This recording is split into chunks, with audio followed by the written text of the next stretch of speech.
There are stories that connect us to ourselves and to each other. These stories reveal who we are and show us the many vivid colors of our truth. Welcome to Soul Wanderings, where we raise spiritual awareness and foster connections through these shared stories and personal experiences.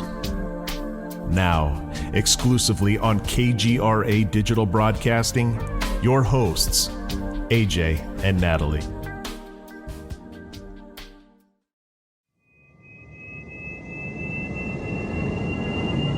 And welcome. It is Wednesday night, our night to Soul Wander. I am AJ. And I am Natalie. And we're here to hang out with you tonight because, like I said, we're soul wandering. It's Wednesday. It's Wednesday. Welcome, welcome. We are heard here on KGRA Digital Broadcasting, your number one paranormal and alternative talk network. And if you want to learn more about us, visit kgradb.com on Wednesday night, the Soul Wanderings slot, or soulwanderings.com. Then you can learn more about us and what we do and why we are here doing what we do. What are we doing? Oh, my goodness. What are we up to? Well, we are live tonight, and we're so excited to be here. That's for sure. We have a brand new guest tonight. We'll be discussing ancestral roots and how to heal them. That will be fun. That'll be fun, they said. It'll be fun. That's right. We just go way back. So we heal ourselves, heal forward and backwards. Right? I mean, the work doesn't begin and end with us. We're right in the middle of it. Have you ever done any ancestral healing yourself? So that makes me remember this one bodywork session that I had, and I was struggling with these flu symptoms. And she's really good at muscle testing and doing that kind of kinesiology. Mm-hmm. And she went back 11 generations when she was just tuning in to what I was experiencing, 11 generations, and was healing the illness that I was currently experiencing, going back 11 generations, connecting to that person back then. And there was some underlying, I only had these impressions. It isn't like absolutely clear, like we're going reincarnation and going, regressing. It wasn't anything like that. It was in a bodywork session, but back 11 generations. And I had this just knowing that was me too. I was going to say, how do you know they're telling the truth? I'm really leery about energy workers, healers, practitioners of all kind, right? Right. I mean, you should be. Everyone should be. For sure. Absolutely. Right. So when they start doing the ancestral stuff, it was just a resonance. It just resonated as accurate. I wasn't like, oh my gosh, you're telling me something I don't know. Mm-hmm. No, it was this resonance. And the realization that was, the me, the consciousness from that life to this lifetime, and whatever happened in that lifetime was a similar sort of, it was almost like, I do work in my work, it's healing, that kind of work. And there was some resonance with something back then, like broken trust or maybe a public shaming, something like that, that was just getting healed. Interesting. I hadn't thought about that in a long time, but when you asked me that, I was like, oh yeah, actually, there was that healing that felt like the me that was my ancestor that is me now. So I've had some past life regression. It's somewhat of a hypnotherapy session a couple of times, but that's different because you're actually sharing what's coming up for you. But as far as like doing anything ancestral other than the intention of going back in time, right? I haven't had anything like super profound where someone shared something with me and I was like, yes, I feel that in my soul. I'm like, oh, geez, where did you make this up at? Just my experience. But I know people have had profound experiences, right? And they've done tons of generational healing. And I know the work is important. And I feel like I do it on my own timeline in my own way. and definitely have stopped some of the patterns and behaviors from moving forward. Definitely have been working on that. Celebrate you for that. Thank you.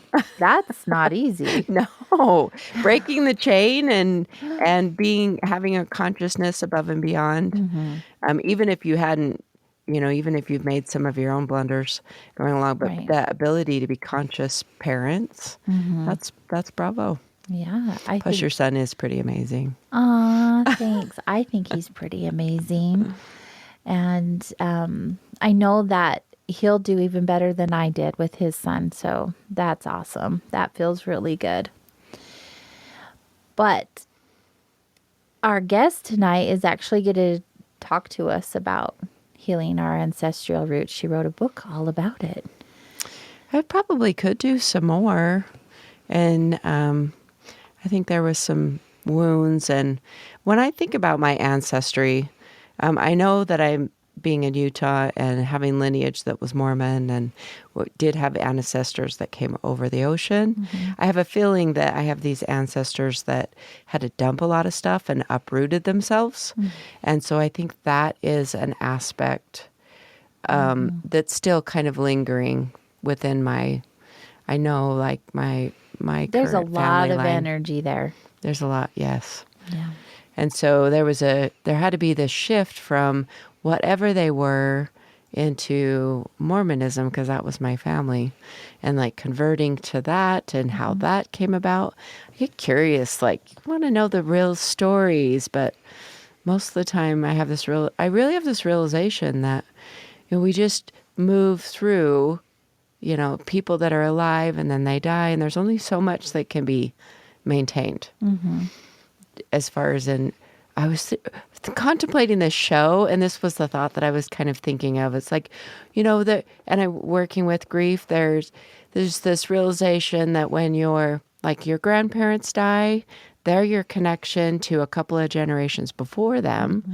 And when you're little, you don't have any idea who the people are that they knew, only through these stories. And when your parents die, they're that connection too, and then it's kind of left to you. So there's a big shift when your parents die, that you get to be that generation that has the connection back. Or maybe you don't, because you didn't listen to the stories, or there's not as many stories told. If it wasn't that kind of dynamic in your family, then maybe they weren't telling stories about the ancestors. That's one thing that you bring that up. I really appreciated, like, my great grandparents. I heard stories from, I didn't know my great grandpas, but one of my great grandmas, when I was little, I just remember tidbits of things that she would share. But my other great grandma actually lived until I was in junior high school. She was in the home right next to my junior high, so I'd go and visit her. Aww. Just to hear stories. And she always wanted me to sing to her, even though I couldn't sing. I was like, are you sure? Why do you want me to sing? But she loved to sing, so. But I loved hearing the stories. In fact, just historically, she was on the first ship that did Morse code that was going across the ocean to the U.S. And I just always remembered that, like, really? Wow, that's so cool. Because, you learn about it in history, and then here you have a person.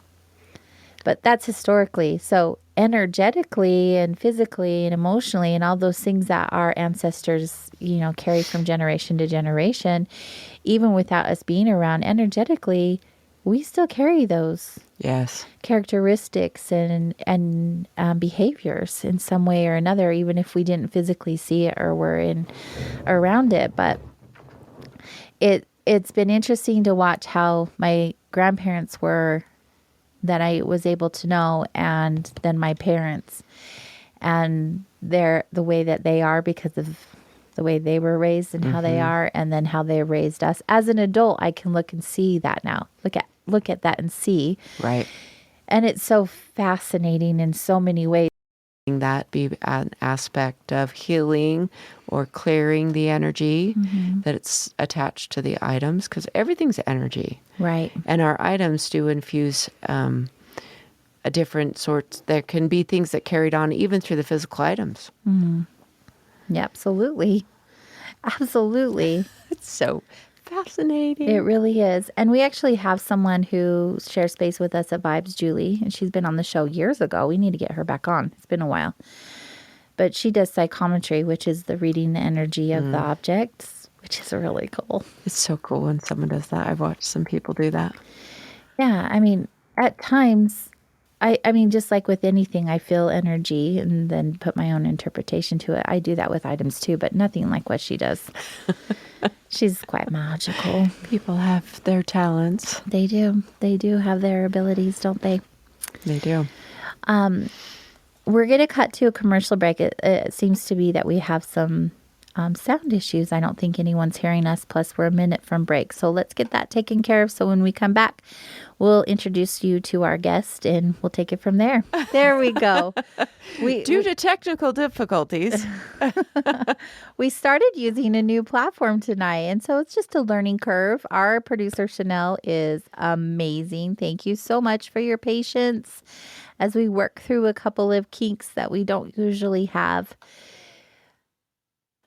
Oh, I hope everyone can hear us. They say they can in the chat room. So that's a good thing. welcome back. Here we go. We're going to get right into our show. We have so much to learn tonight.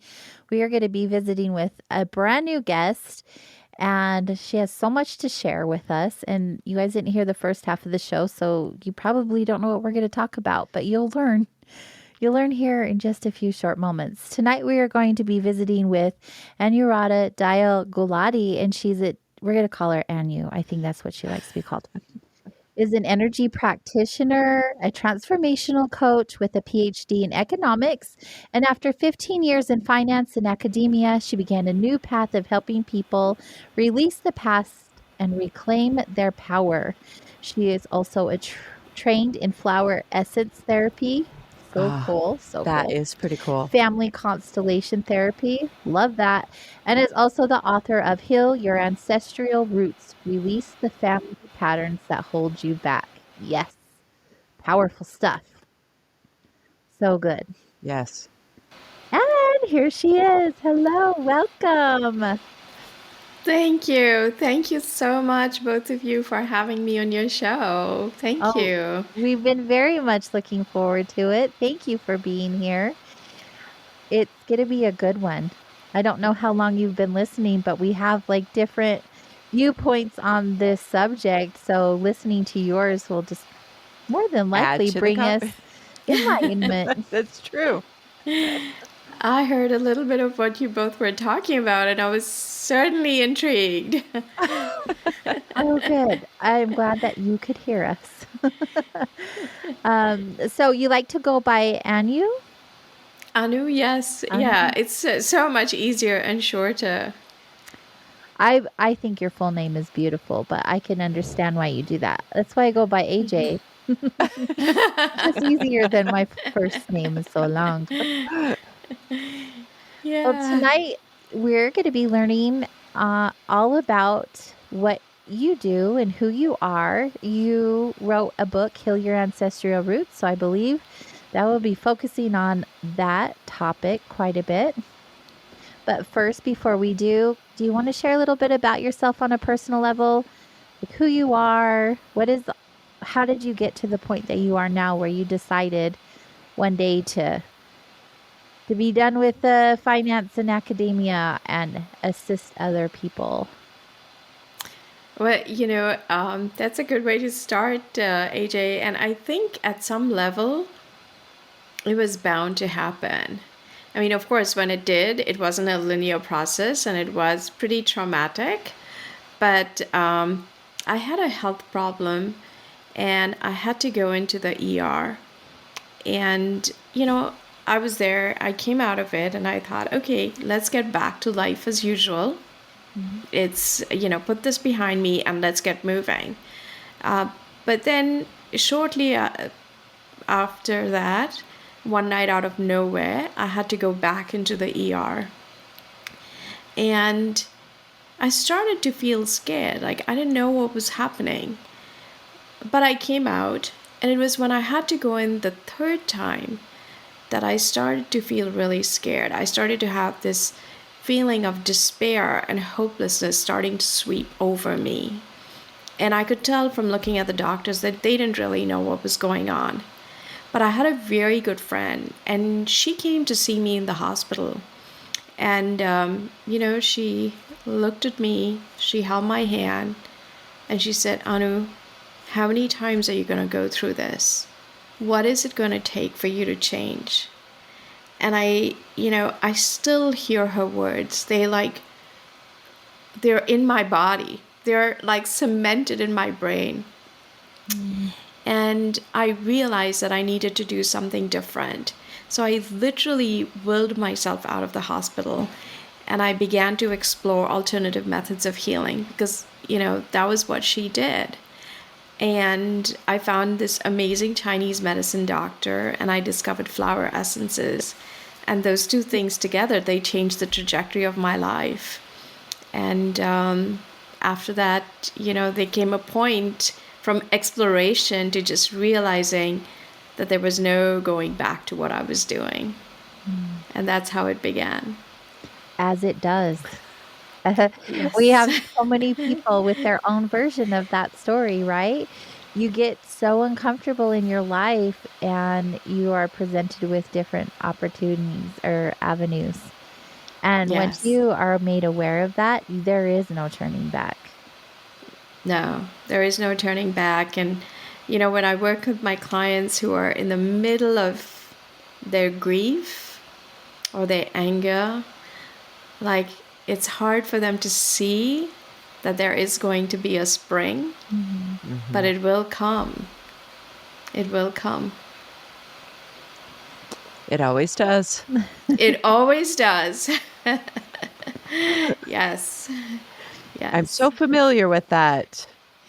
But Yeah. it's humbling to work with people that are grieving or have gone through loss and having to move through those difficult times, and to be able to understand that they are exactly where they are, and that there is beyond that. But then honoring where they are too. So how do you do that when you're working with clients with grief, and honoring where they are and letting them know that there's spring coming? I think when I look back at what I went through, I realized, like, what that experience showed me, how important hope is in our life. Because that's what allows us to imagine that there could be something different. And that sort of became my mission. I didn't even recognize it or realize it at that time, but that really became my mission. I wanted people to understand that no matter what you're going through, you're never powerless, that things can shift and change. And, that is why I love the flower essences, because no matter what I say, for them to experience that internal shift, it really happens with the flower essences. Because that's, what allows people to start to believe that there could be something different. Can you tell us a little bit more about flower essence? What are the benefits, the purposes? How do you use them in your practice? So a lot of times people, when I say flower essences, they think, oh, aromatherapy, but flower essences are very different from essential oils. We can think of, if you think of a plant, you get of course, fruits, vegetables, we eat all that. But then through the process of steam distillation, through the leaves and roots, and, we get the essential oils. But the flower, we get the flower essence from the energetic property of the flower. And what do I mean by that? For thousands of years, dew was considered sacred. In the ancient Egyptian texts and Indian texts, dew was considered sacred. Even German mystics, they would, Hildegard, she would lay down those muslin sheets, wring them out, and, give them to people who came to see her. But, it's challenging to collect dew. How do we collect enough dew? So there was an English surgeon in the 1930s, Dr. Bach, and he found a way to recreate that energetic healing property of dew and to stabilize it. So flower essences really are wildflower infusions of their energy in spring water, and the spring water is preserved with brandy. So that's really what flower essences are. And, you know, researchers at the University of Glasgow said, okay, there's 4 basic types of emotions: fear, anger, sadness, and joy. And what Dr. Bach did is he identified the nuances of each emotion. So if you think of fear, there's different kinds of fear. There's fear of something you can speak of, like spiders, flying, insects, snakes. There's fear that you can't bring yourself to speak of.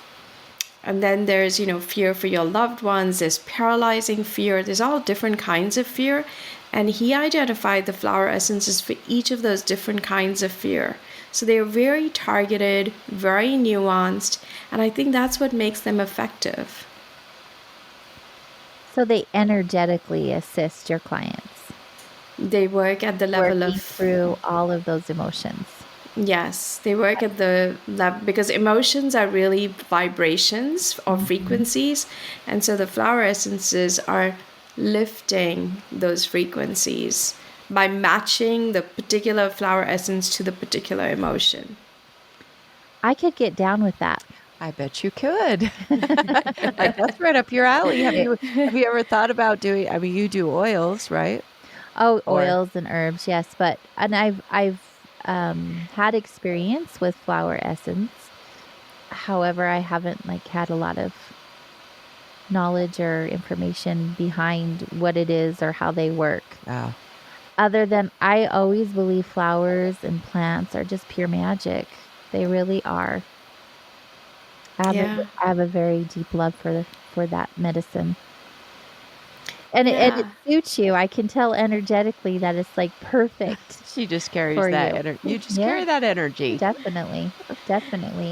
Oh, So yeah. working with the flower essence, how did it bring you into the field of working with people through healing their ancestral paths? Well, when I decided to become a flower essence practitioner and I started training first and then I became the practitioner. And I started seeing people and I noticed that people were coming with issues, but those issues carried across generations. And so I started to see these patterns, and then I started to see patterns in my own life. And I was like, wait a minute, what is going on? This is really strange. And that's when I decided to look at ancestral healing, and I studied it for 2 years. And I started to make sense of what was ancestral healing, how it was being used to resolve people's issues through family constellation work. But I started to understand, oh, this is what we were doing in India. This is why we were doing it. This is what's going on. So it's like the gears start to turn. And then I started to understand, oh, this is what it is. Oh, this is what it is. And that's how I started to, put it together. And in fact, that's how I ended up writing the book. I didn't really plan to write a book. But you did. I did. I And wanted it seems to be a big hit. I wanted my clients to see the journey they were on. Where are we going with this? So that's kind of what I wanted to do. Yeah. I always feel like anyone who decides to write a book about their life or what they're passionate about takes great courage. So first, kudos to you.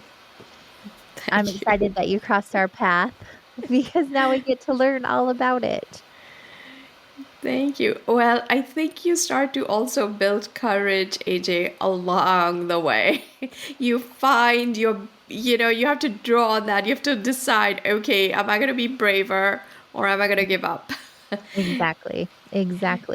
Did you find through your own healing or working, I should say. Let me rephrase that. Did you find by working with the flowers that you had things come up for you to look at to heal that you wouldn't have thought otherwise before, prior to working with the medicine?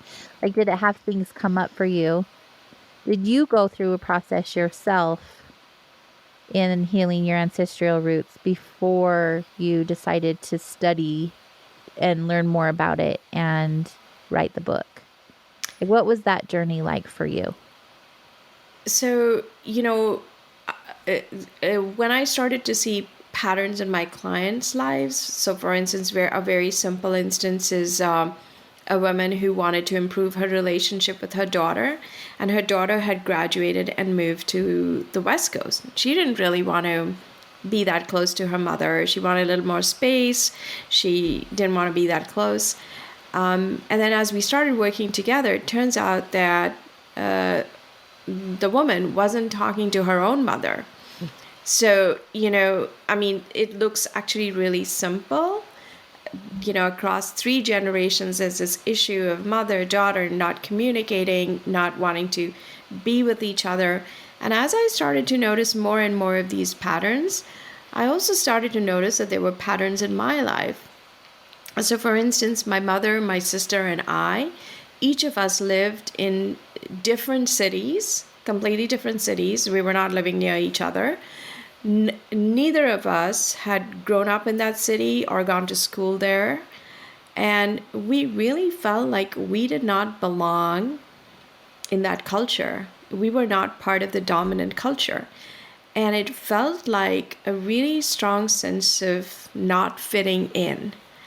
And so that was the first pattern that I noticed in my own life. And I had no idea how to heal it.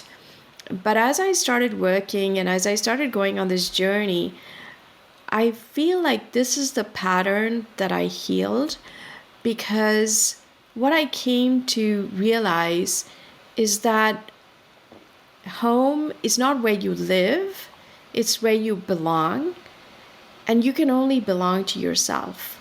When you belong to yourself, you can be home anywhere. And I feel like this is a pattern that extended before my mother, to my grandmother. But I feel like this is a pattern that I healed within myself. Anu, that is beautiful. How many of us actually can say that statement and feel it? I feel like a lot of us could learn from what you just said. Yeah, it's so true.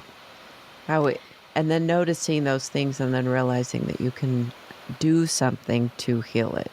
Mm-hmm. And it doesn't have to be something that a lot of people will overly identify and they'll take that as their story and they won't actually let go of the story, where you allowed it to be a story that could shift, noticing the pattern and then wanting it to be different. Yeah, and I think, this is for a lot of people, this is the journey to coming home to yourself, because I think what happens is from childhood, we lose that connection to ourselves. Whether it's in the family, whether it's in school, whether it's in the culture, society, wherever it is, we lose that connection to ourselves. We stop trusting ourselves. We stop listening to ourselves. So, that is the practice to finally come back to ourselves, because the more we can connect with ourselves, the less we expect from others, and we can just be present to things as they are instead of wanting them to be different from what they are. And that's the big shift that happens.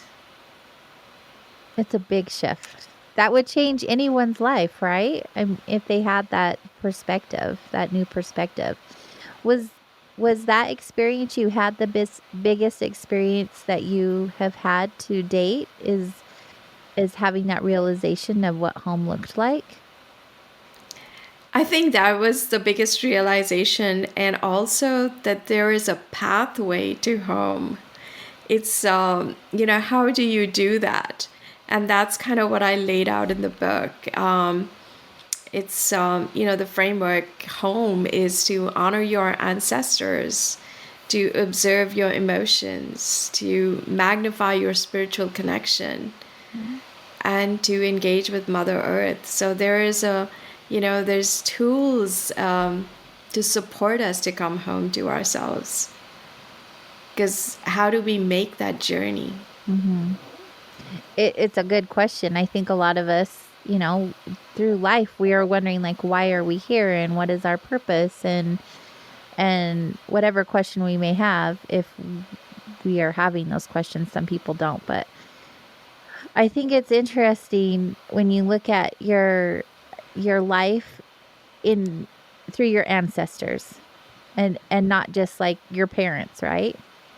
Because everything comes down the line. Everything Yeah. does, but we don't usually look past our parents, like why we Yeah. are the way we are. Unless you Yeah. have a connection with the grandparents, like we were talking about a little Right. bit earlier.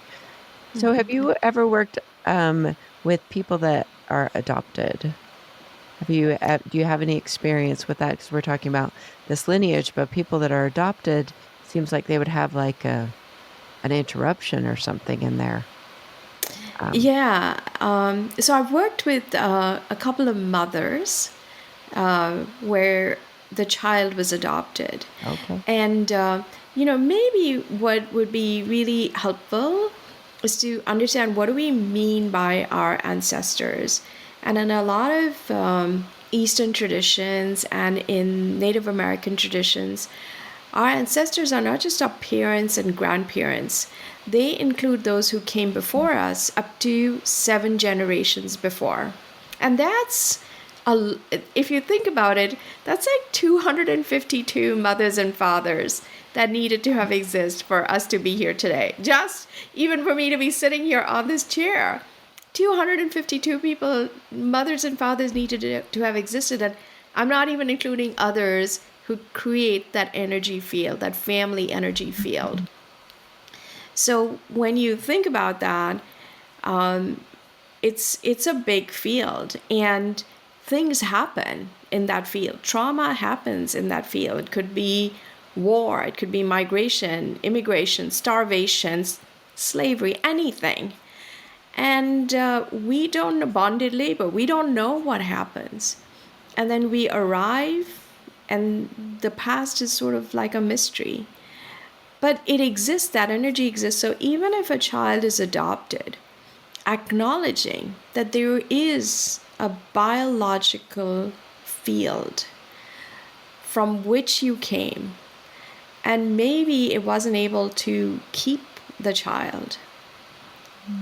Because one of the things that trauma does, trauma leads to a loss in the expression of love.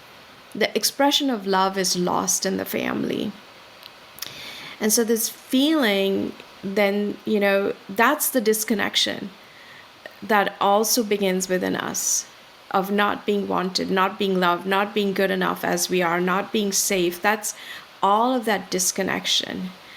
But no one outside can heal it. But you can honor your ancestors. And so even just praying to the biological field as well as the adopted field, honoring those ancestors starts to bring peace to the family energy field. It starts to shift. It's as if there's a calming of the energy field that happens. Because the ancestors want to be remembered. They want to be acknowledged. They want their presence to be acknowledged. And that's important. I notice in American culture, we aren't as good as other cultures are at honoring their ancestors. Even our parents that are here living with us. You see in other countries, like the families live together. They're always together in one way or another, but here it's not so much. And have you worked with all different cultures? Do you have experience across the board with that? And how do they differentiate from each other in the healing aspect? So I think there is an inherent tension between the East and the West. In the East, where family is important and everything, sometimes it can feel suffocating. But in the West, there's so much value placed on independence, but independence can lead to loneliness, anxiety, depression. Like there's a lot of, because we are human and social. So we need that human connection. So how do you navigate from, your ancestors to your individuality? And this is where you talked about purpose. And I think there's a beautiful African proverb that I really love. And it says, when you cut your chains, you free yourself. When you cut your roots, you die. So this is a tightrope that we're walking from honoring what we came from, who we came from, and yet at the same time expressing our individuality. And in the East, I think one of the things that's really prevalent is respect for elders, respect for family. And what that does is it creates like acceptance. You take negativity and you kind of accept it. You just say, I'm not saying this is 100% true. I mean, I just look at India and it's overtaken by consumerism and capitalism. We're going, down that road. But there is like an element of respect. If someone is older and even a little cranky, I've heard people say, yeah, they're getting old. It's like that. There's just an acceptance instead of like rage or judgment or wanting to stay away or, so that's, I think, the difference. Respect reduces negativity.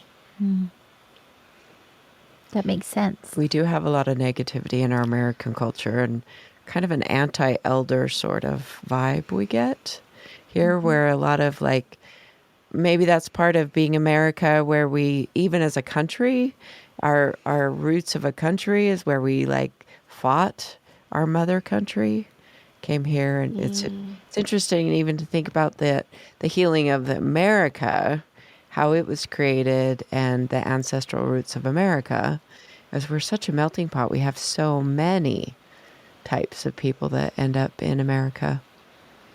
I could see how this gets really. How do you zero in? You're just looking at just the pattern, or do you sometimes get lost in the whole web of the ancestor? That's a lot of energy. 252 you said that's 252 parents, so that's Parents. 252 pairs. No, 252 parents, mothers and fathers. Yeah. Oh yes. Yeah, but it's like what AJ said before when I was listening just before. Patterns reveal themselves, like whatever is right there that you can deal with, that's what comes to the surface.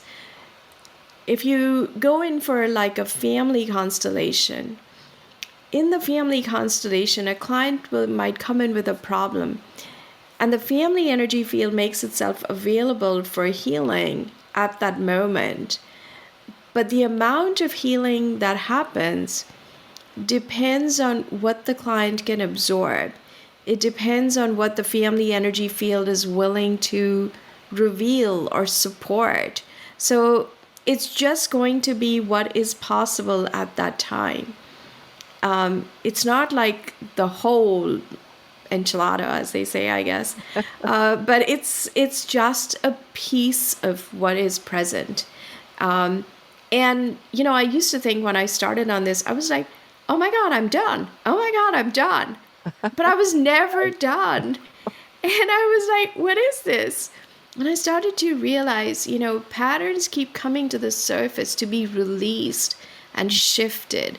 Emotions are like onions, they peel so that you can build the strength and the capacity to go within really deep. And stand with the pieces that may have been buried. So life, and I think this is a part, life is meant to be challenging. If it wasn't, we'd be bored. So it is challenging. but our capacity to hold a challenge, that's what increases. And we have the law of karma, but we also have grace. And that's when you're seeing magic. You're seeing the pattern come, and you're seeing, what do I need to learn? What do I need to see? And you start to see, and you're in partnership with the universe. There's magic happening. And it's, it makes you alive. I love that so much. This is why I love healing. Like, it's not always fun right in the thick of it, but when you come out of it, you're like, ta-da! And it's just beautiful, and I just love it so much. We're going to take our top of the hour break, and when we get back, we'll continue to have our wandering with Anu. We'll be right back.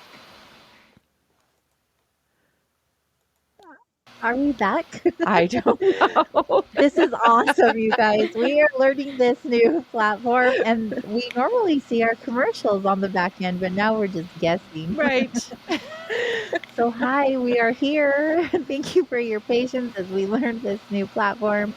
We're not normally so messy, but Well, it's just there's different. a learning curve. There's a learning curve. We're here for it. It's part of our human experience tonight. So true. They messed our pattern up. You just gotta laugh about pattern it. recognition, and there's none. So good. So hello everyone. We are AJ and Natalie. We are your host of Soul Wanderings. You can find us on kgradb.com. That's where we are hosted on. It's an amazing platform. It's your number one paranormal and alternative talk network. We talk paranormal sometimes, and mostly we talk healing and spirituality and This ufology every once in a while, and love the Bigfoot time that we Bigfoot. got to talk about. yeah, Bigfoot. all kinds of stuff. We talk about everything. We're Yes. all humans having this experience together, so we talk about everything. Anyways, go to kgradb.com and go to shows and hosts. Head over to Wednesday and scroll down to Soul Wanderings. It's there where you'll be able to receive 30% off of your annual or monthly subscription. And you can also do a trial period for free. That way you can watch all of our past shows. I've been Soul Wandering for almost 7 years. It's been 6.5 years. Natalie joined me this year. And it's just been a lot of fun. So if you've missed out on a show, that's where you'll want to go. Not just our show, but the station hosts several other amazing shows you'll want to check out, no doubt. Tonight we are hanging out with our new guest, Anu, and she does some amazing things like flower essence therapy, family constellation therapy, and she's also the author of Heal Your Ancestral Roots. Release the family patterns that hold you back. Welcome back, dear. Thank you. So I had this thought or an understanding that came that said, okay, so we have this energetic field of ancestors out there that you were talking about, and then we are here in a body, or our family members that are still alive. So in order to do the healing, we get to do the healing because we're in a body. They need us to go through our messy little experiences as human, to notice the pattern and volunteer to say, oh, let's heal this.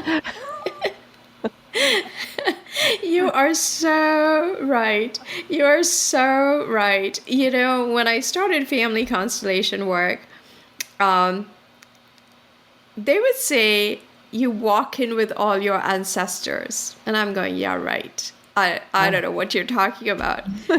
But now I feel it, that, what it is ancestral patterns. Why do they show up? They show up because there's something unresolved in the lineage before us.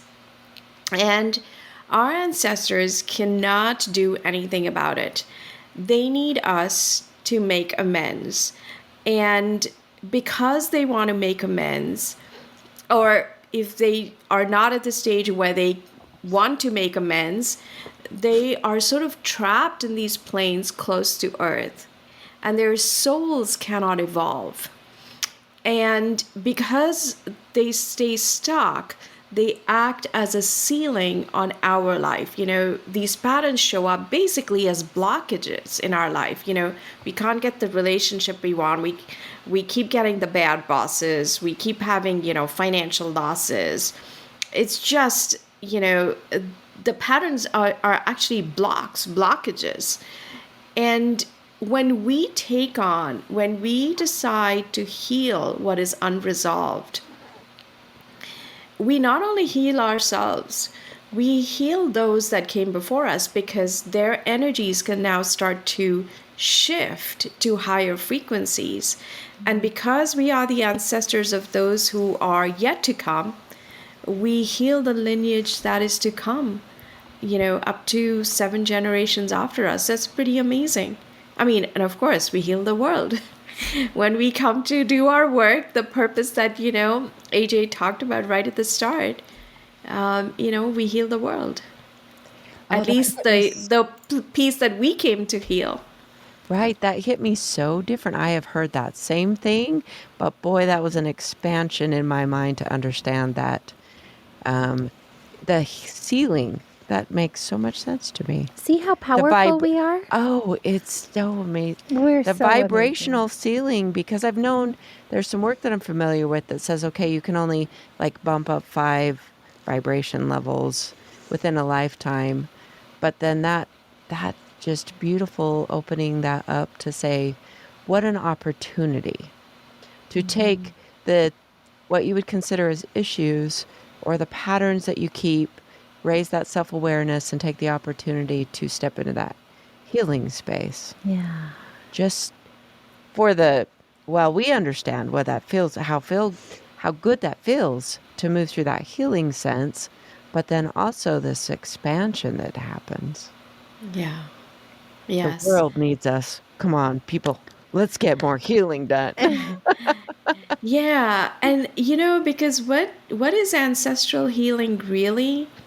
It is releasing the feeling that you're a victim of what came before you. And that's, so when you start to release the feeling that you're a victim, you actually reclaim your power. And then you can start to create the life you want.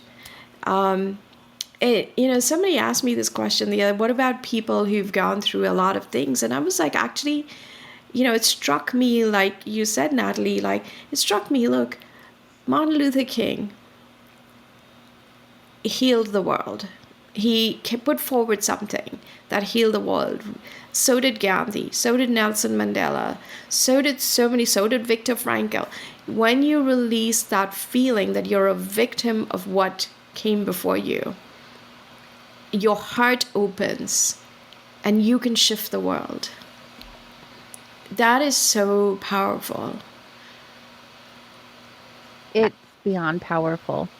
Right. It truly is. I was just reading a comment here on Facebook from one of our listeners, Charles. He said there is actually epigenetic research coming out right now that indicated that we are all changed by things like war, famine, and trauma that our grandmothers survived. In the epigenetic world, yes. Yes, and that is so true because, it's the transgenerational burden is what's unresolved.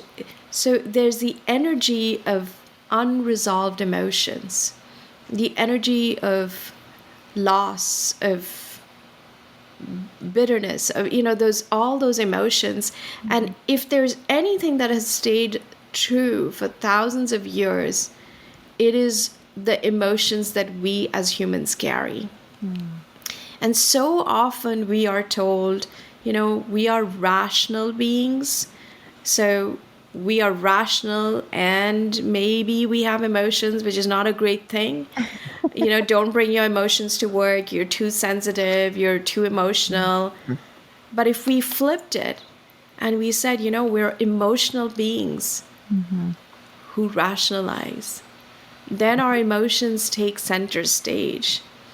Then we can start to give our emotions importance, and then they become like this compass bringing us home to ourselves. I'm all about that. As I talk about emotions all the I was time. just, yeah, this is what we do all day. We talk about our feelings.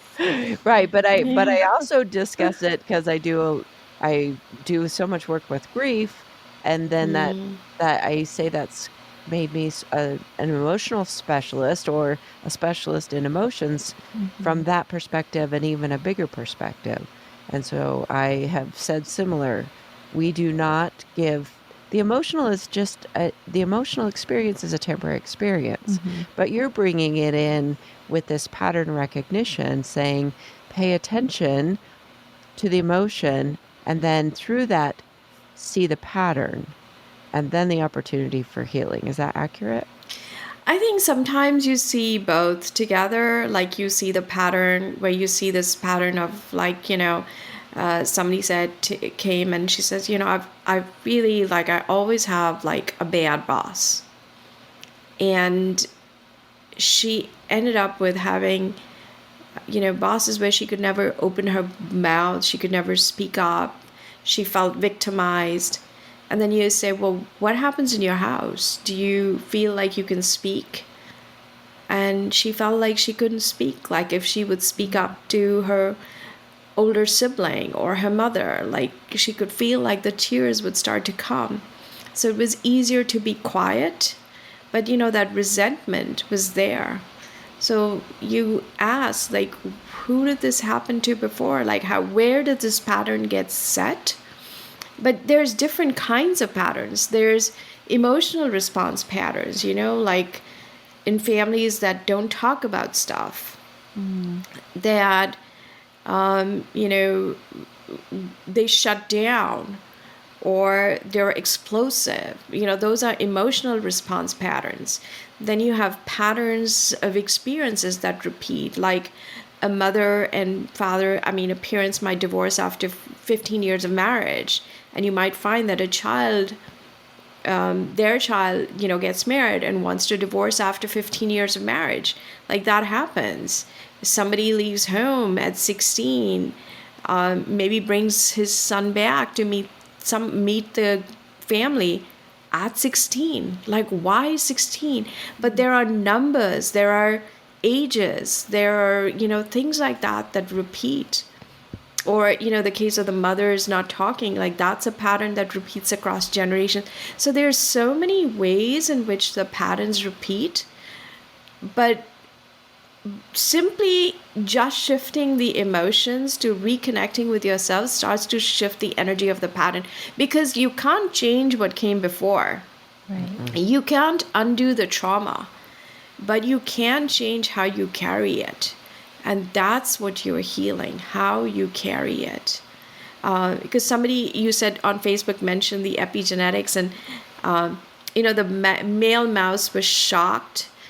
And you may have heard the story where they shocked the male mouse and they introduced the smell of the cherry blossom. And so 4 generations later, there was a male offspring mouse that had never met the forefather that was shocked. But when they introduced the smell of the cherry blossom, that same fear response was triggered. So even if the shock is gone, the response stayed. So our role is to actually shift from reaction to intentional awareness of our responses, which is not that easy to do, but it's doable. Because it's expanding our emotional range. Makes sense. It makes sense, right? It does. So why are we all doing it? Well, it's fun, they said. Go and be a human. Have Yeah. a body. Have the experience. Do the things. Do the things, yes. It's really powerful work that you're doing. First of all, thank you.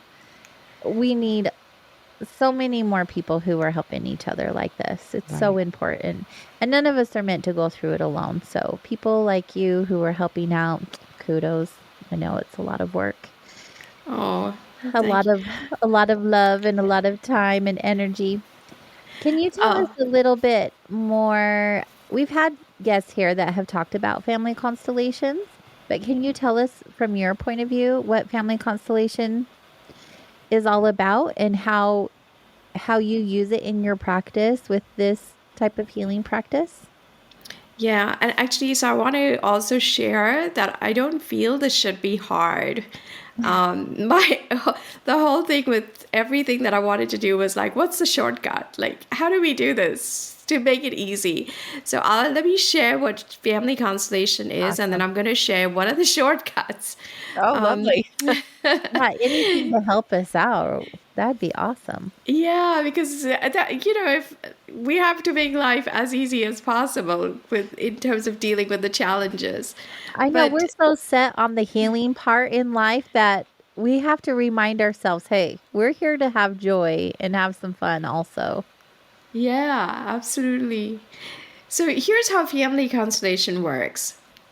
It's they call it family constellation therapy, but it's not really therapy. It's more it's like an energetic practice, based on the idea of the fact that family is, like we said before, family is an energy field.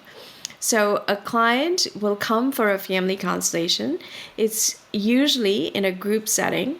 So everyone is sitting in a circle, and there's a space in the center of the circle. The space inside the circle is empty. And so the client who has a issue that they want to address, there's a facilitator, and the facilitator will ask the client, well, what is the problem you want to address? And they might say, okay, let's go back to what we said. I have a problem with my mother that I want to heal. And so the facilitator will say, choose someone to represent yourself, choose someone to represent your mother, choose someone maybe to represent your grandmother or father, whatever it is. And what happens is these people are chosen randomly by the client from the circle. But when they step into the circle, they start to pick up on the body language, the words, emotions, expression of the parent, grandparent, father, mother. It's amazing to see it happen, and they know nothing about the client's family. They don't really know, but it's kind of as if there's a field, and we can access the field, and the field wants healing to happen. And so what the client receives is an insight into their situation. And the insight is not at the level of the mind. The insight is at the level of the heart. Because that's what we want. We want the heart opening to happen. So family constellation work allows like that window into the heart opening to happen. Because, at the end of the day, even though you can say my mother is like this because, she was in a prisoner of war camp or something else, the healing journey is from here to here. And that's the longest journey we make. And, how do we make it? And, that's one of the things. So family constellation work is a heart opening process. Flower essences are a heart opening process. And, I think the shortcut that I was talking about is honoring our ancestors, practices to honor the ancestors. That's what allows the family energy field to start to, calm down, shift. And it brings us into that, space that is also more helpful. So, what are some ways that you recommend people, if they don't have anything, even if they don't have any particular cultural roots that they're aware of, honoring their ancestors? Yeah, I have to say, I didn't really meet my grandfathers, and I met my grandmothers like, a few times. My grandmother, one of them was very sick, and I remember as a child she was just very sick, and the other one I met a few times because she lived very far away. So what I realized is, Alberto Viola is a medical anthropologist, and he does shamanic work, and maybe you've heard of him. And he said when he went to South America, they saw these ancestral altars. And he said in the Western tradition, we think of ancestral altars as a place, where you're worshiping your ancestors. He said, really, what it is the ancestral altar was a place to anchor the energy of the ancestors. The way he put it was, you want to know where they are, otherwise they're running amok, ruining your life. So, I it's love a that. Well, I might have to yeah. do some shifting around in my house. It was so interesting to hear him say that, because in India, we don't really have ancestral altars per se, but we just have altars. And I suddenly understood this is why we have altars in our houses, because it's a way to anchor the energy of the home. The altars in India, they become a place where you sit down. If you're upset about something, you can pray there. If you want to express your gratitude, you go there. If you want to pray for somebody, you go there. So the ancestral altar is a similar way of anchoring the energy of your ancestors. And what I mean by that is, when you set up the altar, you can set up a small table or, a shelf, anything, and you place on it objects that maybe remind you of your ancestors. If you have nothing, he says bring in something from nature. It doesn't have to be like images or photographs or, things. If you have them, you have them. If you don't have them, like he's like, just bring something in from nature. But what happens really is you use the 5 elements to lift that frequency of the altar, because then you're praying not to your ancestors, you're praying for your ancestors. You're praying for them to be in a better space. You can use, candles, you can use flowers, you can use water, you can use a chime, you can use a bell, things like that, that lift incense, that lift the frequency, and allow those ancestors to shift to higher planes from where they can be much more beneficial, rather than sort of, keeping us stuck. So it's interesting, this tension between East and West. So Western culture is highly Christian. And in the Christian culture, the ancestors aren't at a lower frequency than us. It's said they're higher. So why in the world would you pray for your ancestors? I can completely understand in the Western mind, or in that Christian theology, ideology, I would never think about praying for my ancestors because they went to heaven. But then there's part of this that's like, no, that's so. They're in the good space. My mind is just going boom, blown, because it's like, that makes sense what you're saying, that we get to here in this physical plane exert the force from here to elevate ourselves. Fascinating.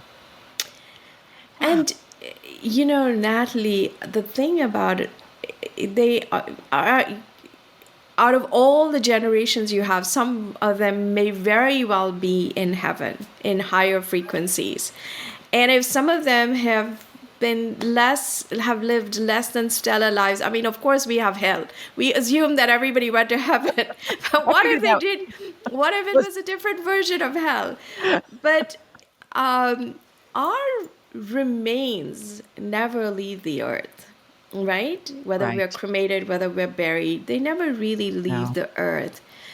And so in some sense, we don't really know where all the souls go. Like in Buddhists, they talk about 7 or 8 planes of existence of the soul.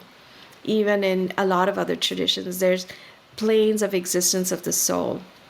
But the traditions that exist all over the world, even, among the Celts, the Celtic traditions, of course, Thailand, Indonesia, Tibet, Nepal, like India, whatever, All Souls Day, All Saints Day, are days in which you express your gratitude for your ancestry.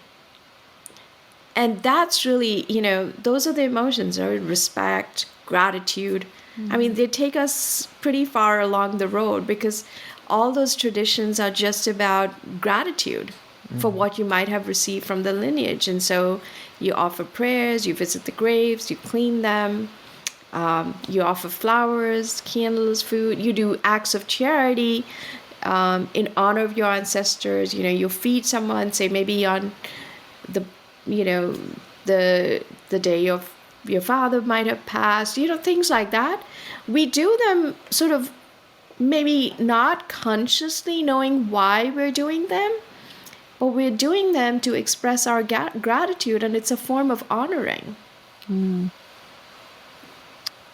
Do you feel like our ancestors are doing the same type of work that we are? Even if we're not doing it, do you feel like they could possibly be doing the healing work for our greater good as well? I think so. I can't, I'm not 100% like definitively like I can. I can, Right. but I do know. I mean, I do feel that the ancestors want to make amends. Like if they have lived a good life, we get their blessings. And if there is something unresolved, they want us to make amends. I've seen that. I've seen that happen. And, this is a little different example, but let me share this example with you. There is this woman she's from Canada. I mean, lovely woman, early 50s. She had, this really family she was proud of. And she called me because she said her son had called her, and he said he had quit his job. He didn't want to go to work. He didn't want to work anymore. And she had become aware of this pattern in her family where she was the primary breadwinner. Her two daughters were the primary breadwinners as well. And as we talked, her mother and her grandmother were also the primary breadwinners. I mean, there's nothing wrong with that, but the men were not carrying their weight in the relationships. And so as we talked, she realized like the feelings she was carrying were of resentment, of shame, of anger. She wanted to fix her son. She wanted to control her son. And none of this was, going to shift anything. And so the practices she started were one of shifting the emotions, shifting the shame, the resentment, the anger. And she also started a practice of honoring her ancestors and of trying to stop controlling her son, to just like let it be. And as she started to shift, she entered a much more peaceful place. And then one day her son called her and he said, "Mom, I want to let you know I've gone back to work. I don't know what came over me. I don't know what happened, but it's not going to happen again." And so she called me. She was thrilled. I was thrilled. But when he said the words, "I don't know what came over me, and I'm never going to do this again." That showed the family energy field had shifted. That had shifted. And that's all she needed to do. Like honor her ancestors and like let go of that anger and shame and resentment. That's how much power we actually have. When we let go of the dense, heavier emotions and open ourselves up to the love and the higher vibrational emotions. Yeah. And, we think of emotions as negative. Like, so, let's take jealousy. We say, oh, she's jealous. Jealousy is a negative emotion. But if you think about it, someone might be jealous because, first of all, jealousy is like, I want what you have. But maybe I can't have what you have. And so there's some sadness there. Or maybe I tried to have it, but I couldn't. So there's some bitterness. Or I don't really know how to get there. I'm just too afraid. I don't know how to do it. I don't have support. There's so many emotions. And if we step back and say, underneath that jealousy is so much disconnection from ourselves. And we need to give ourselves like this compassion, this love, like where we have sort of given away our power, lost, or somebody hasn't been there to support us or guide us, we can start to take actions that, bring us back to ourselves. Because all of those positive emotions of, peace and gratitude are where we have connected with ourselves. And the negative emotions are where we, have kind of lost that connection. When we're lost in those negative emotions, what do you suggest to someone who's trying to find their way out of them and start taking the steps to the healing process? I think like there's definitely a few things people can do, because emotion, we can think of emotion as energy in motion. So that emotion or energy needs a place to go. And so, being out in nature, going for a walk, or just regularly being in nature, actually starts to shift that energy. Like, think about it, when you're worrying about something and you go for a walk, you come back, you feel better, you feel lighter, because the earth absorbs our negative emotions. Mother Earth is the ultimate mother, mother of mothers, mother of fathers. So being out in nature is healing, very much so for our emotions. Journaling is another thing. It's just, it's literally nothing. Just, get a 3-ring, get a college ruled notebook and just write. And I find you can write to a higher power. You can write to your future self. You can write to your younger self. So I feel like if you write to one of those things or anything you prefer, it shifts the energy of the writing, but it allows those emotions to go on the page without judgment. And so you start to feel better. The other thing I feel that's really helpful is prayer. Like, whether you call it prayer, it's just having a spiritual connection. Because, if karma is always present, the idea of that you sow what you reap, and sometimes we are reaping what we never sowed. But if you notice the presence of grace in your life, and then you start to see these little things that are supporting you in different ways, a little act of kindness from somebody, some music on the radio, a book that comes your way. There's something that is supporting you through it all, and you start to build this trust that something is there to hold you while you're going through the challenge. And I feel like all of those together start to, give you the strength and the capacity to build that, and allow yourself to start a journey out of those negative emotions.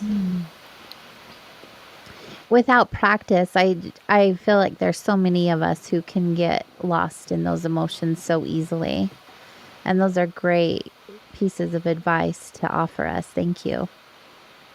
Yeah. And, of course, one of the, I feel like there's some amazing essences. Like if you think of holly, it always shows up around Christmas. But interestingly, holly is the flower essence for forgiveness. It's a flower essence for jealousy, for, when you're angry about miscommunication that has happened. It's a wonderful essence. Willow is great for bitterness. So these few essence, crabapple for shame, there are some really powerful essences that shift those emotions with so little effort on your part. I'm glad that you brought them back up. I'm so fascinated by the flower essences. They just sound so amazing. So going back to that practice, I know you have the individual plants, but do you make different infusions where you mix them for different purposes? How long would someone take them? Like, how do they introduce them into their system? Things like that. Like, what's the practice when they're using the flower essences? So I don't make the individual essences. I just buy them.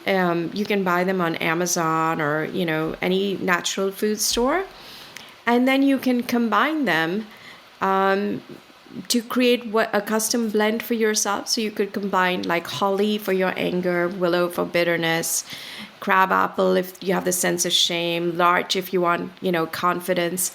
And then you just, sip it. I usually keep a bottle here. This is like, it looks like this. This is when you blend it, and it has a dropper, and you take 4 drops 4 times a day. Once when you wake up, once before you go to bed, and twice in between. So I usually put it in a water bottle or something and, sip it through the day. And you definitely get your 2 doses. You can get more, and it's perfectly fine to get more. You just need to take a minimum of 4. And so most people, like when I give them to my clients, they will feel like, they'll say things like, I feel calmer, I feel less anxious, I feel a softening. They can't, they will not be able to pinpoint exactly what it is but they will notice that their emotions have shifted. In the same way, when they start to honor their ancestors, pretty much I'll notice that they'll say, I feel a sense of peace. So those are the emotions that start to, come up. The emotional range is shifting to a, higher range. I love that so much. Like, we all know I love plant medicine. Big Right. fan, big fan. And I've seen them on the shelves actually at the health food store. I wanted to learn more. So I'm so glad we have that opportunity. I mean, for me alone. Not that the show's about me, but thank you. It's also for you. So grateful. So good. Everything that you're sharing is just beautiful. And, when I first started my journey, and I'm only sharing this in case someone is just barely getting on their path to healing, everything can be so big and overwhelming and scary. You're in a place of fear. You don't want to look at certain things. You don't want to feel certain things. But there are so many different modalities that allow you to move into the healing process with ease and grace.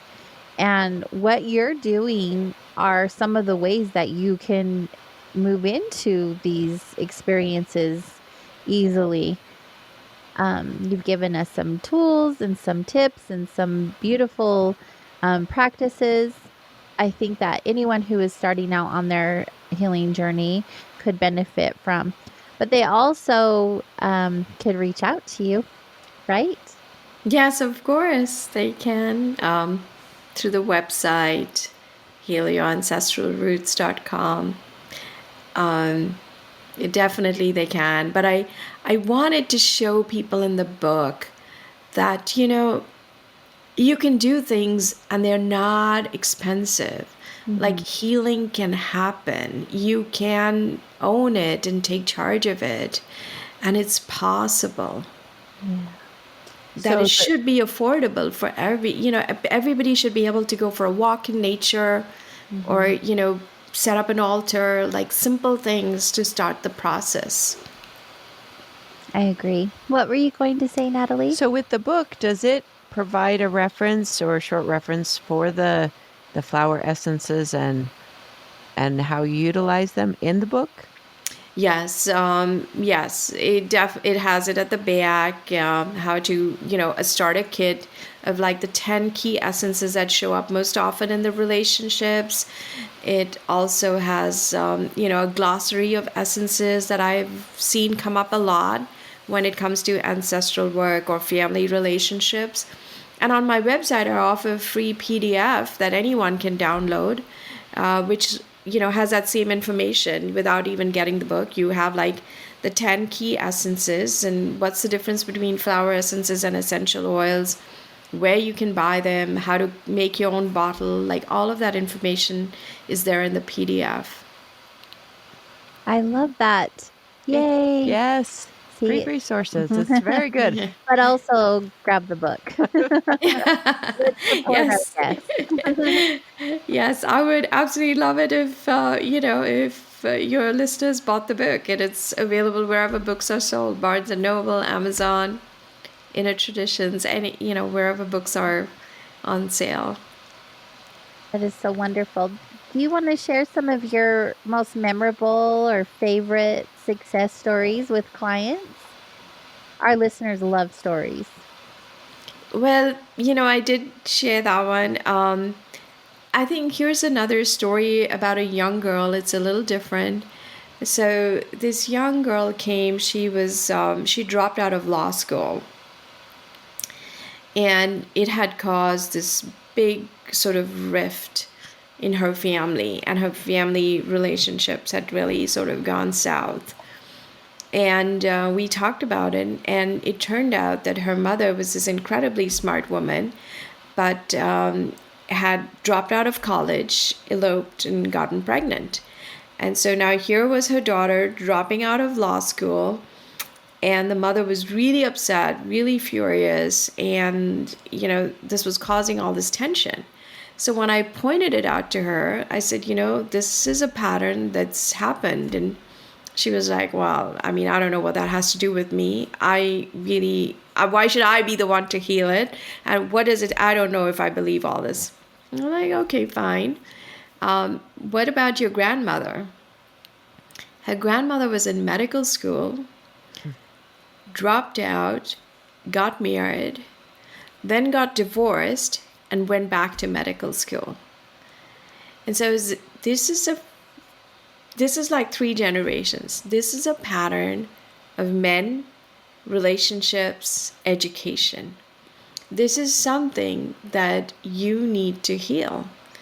And she was in a relationship, but she insisted that the relationship was not the reason why she had dropped out of law school.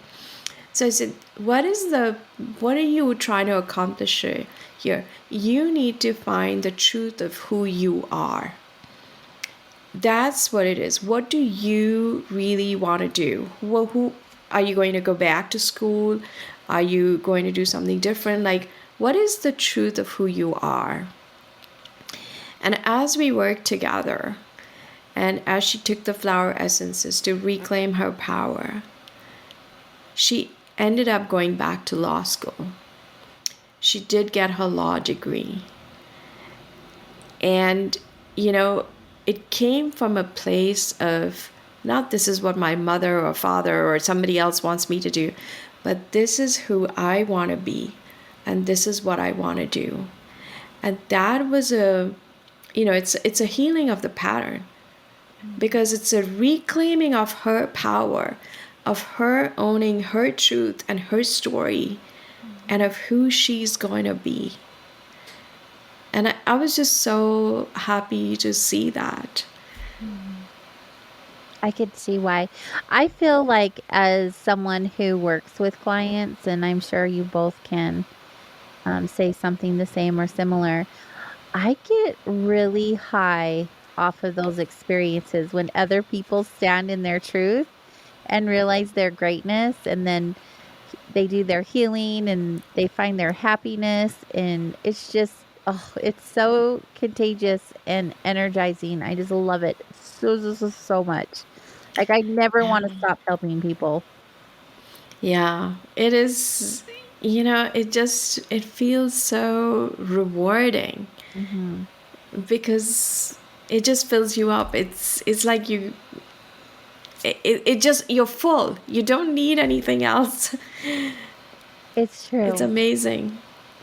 It really truly is. And at the end of the day, no matter what we're doing, whether we're doing it professionally or being a friend, we are meant to help each other. We are meant to help each other in our healing, in our lives, in all aspects. I think it's just such a beautiful gift that we can give to each other. And when we're working on ourselves and helping others in whatever way that we can, it just obviously makes the world a better place. But our human experience in general, I mean, that's what it's all about. Yes, helping and healing others. Yeah, and when we heal ourselves, it's that space that we are then making to ripple out. Yes. Yes. It's Yeah. so good. It's so good. It makes me so happy. And Yeah. I love the work that you do. It's so amazing. And you've inspired me in so many ways. So, not that I'm going to go open that closet if anyone heard me talk about it. I'm not. But my next experience, when it comes up, I'll definitely look at it differently. And just maybe just get some flower essences and I'm going to do that anyway. I mean, it's already on my list of things to It's do, like- honestly, because I've been doing herbology and all kinds of good stuff. And so, yeah, I mean, it's just there. But I love Yeah. it. It's fun. Yeah. As far as your book goes, Heal Your Ancestral Roots, w- what was the process? I know you shared with us why you decided to write the book, but what was the process for you? Like how did it change you from the beginning to the end? I think I didn't really intend to write the book, but when I would go for the ancestral healing workshops, like they would be over the whole weekend, and I don't know, I would just come back and I would write and write and write. I never knew what I was writing, but I just had this compulsion to write. And I think as I was writing, like these gears were sort of shifting or a framework was developing because I started to recognize, why we did things in India a certain way. What was it that what was I trying to make sense of? I came to the US and there are some things amazing about the US, the sense of innovation, the sense of hard work, the sense of, reinventing yourself, like all these things, right? Entrepreneurship. And yet there were some things in India that I just, I couldn't wrap my head around. I couldn't see how they all fit together and how all these things are. But working on just writing, I think, was my way of understanding things that about the way I had been raised, how, and in the book I talk about it a little bit. We were under British rule for so long, almost 200 years. 1857, 1857, 1947, we got our independence. So we had been under British rule for so long. The culture after independence was a certain kind. I went to a Catholic school from kindergarten through 12th grade. All of these things I'd never been taught anything about my own culture or traditions because we didn't have those kind of schools. So I started to learn and understand many things about the way I'd been raised, about life there, and seeing things here more as an outsider, but starting to understand and put all the things together. And that's what it was. It was kind of like that reclaiming of power. That this is what is conditioning, and do you want to buy into it, or do you want to develop your own values and systems, or how do you want to live? Because that's what we're trying to do all the time, like, who am I and how do I want to live? And if the how I want to live becomes like this narrowing focus of this is right or this is wrong, or everything is like black and white, there's a shrinking of our world. But the reflection should allow for an expansion of our world that allows us to hold like a multiplicity of like views and ideas and things like that. I would imagine writing a book like this would really forward your healing process and allow new avenues in your mind to open and expand, because it would just take you there naturally, especially when you're working on so many platforms. generationally. Yeah, I mean, I'll share this, AJ. When I went for the constellation, when I had my constellation, and the facilitator said to me, "Your grandmother wants you to write a book," and I was like, "Oh, I mean, like, I really do not believe any of this. Like, this is just so far out." And when there was a book, I was in shock. I was just really in shock. And I was going to self-publish this book because everyone said, the editors and all I work with, just, "Oh, you don't have a social media platform. Nobody's ever going to publish this book." So it's like, okay, I'm going to self-publish it. Fine. 4 days before I was going to self-publish it, I got my publisher, who's been so amazing. I don't know where she came from, because I had sent out the book for reviews and things like that. And 4 days before I was going to publish it, I got the contract. And I keep thinking to myself, this must have been my grandmother who wanted this book out. Even though I have to say I didn't really know her. Yeah. But it's strange how things work. And not only did you write the book and receive a publisher, you've been featured in many amazing publications like Om Times and Elephant, like so many popular spiritual platforms.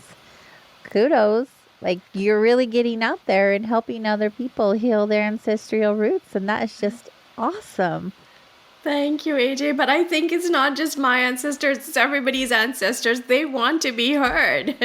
They want to be seen. Mm-hmm. I really feel it. When you sit in circle, when I listen to people's stories, I'm like, oh my God, like, I'm learning from the wisdom of their ancestors. Yeah. This is like our field, our collective field. Mm-hmm. That's so awesome. What a great place for you to be at in your life. I can't wait to see what you do next. Oh, thank you. Thank you. And let's make sure everyone knows how they can reach out to you if they have any questions, if they want to purchase your book. I know we shared earlier, but one more time. So it's available on Amazon, Barnes & Noble, Inner Traditions, my publisher, and anywhere where you get books and books are sold. Mm-hmm. So, yeah. Yeah, just like that. So, yeah, go buy it. No excuses, listeners. No excuses. If you're working on healing your ancestral roots and even yourself, this would be a great resource for you. So go and visit healyourancestral.roots.com. All the information's there. Make sure you follow Anu on social media. Share and support all of her stuff to anyone you feel would benefit from it. We're all here to help each other out. It's been so awesome having you here with us tonight. You want to leave us with any final thoughts? What I would tell everybody who's been given the message that you're so sensitive, you're too emotional, don't bring your emotions to work, get over it. Emotions have no timetable. And those messages don't really have value. It's so important to connect with yourselves and honor your emotions. So don't let anybody disconnect you from who you are. That's my only message. That's the power. Or that connection to yourself. Hear, hear. Yeah. I agree. Yeah. So good. So good. We have thoroughly enjoyed your time with us. Thank you so, so much. Oh, thank you for having me. It's been my pleasure. Thank you so much. It has been fun. I think I'll look at the ancestral line a little bit differently now, because I'm like trauma. I don't want to look into that. No, thank you. But I can see the benefits of it, of course. And I've been working on my own healing, as you have. And yeah. I'm sure all of our listeners, that's why we're here. So hooray. Good stuff. So good. Me too. I'm going to definitely, this has given me some insight to my own ancestral line. And when I start playing with flower essences next week, I'm going to use you as a tester. I'll be your Go ahead. That'll be lovely. Okay, listeners, we're going to wrap up our show for tonight. How can you support us? Go to soulwanderings.com and click on all of our social media and give it a like. Share with people you think would find the show helpful in any way. We would like to reach as many people as we can and teach them all the things with our amazing guests. And until then, we'll see you next week. Be good to yourself and be good to each other. Good night. Have a good one. Thank you.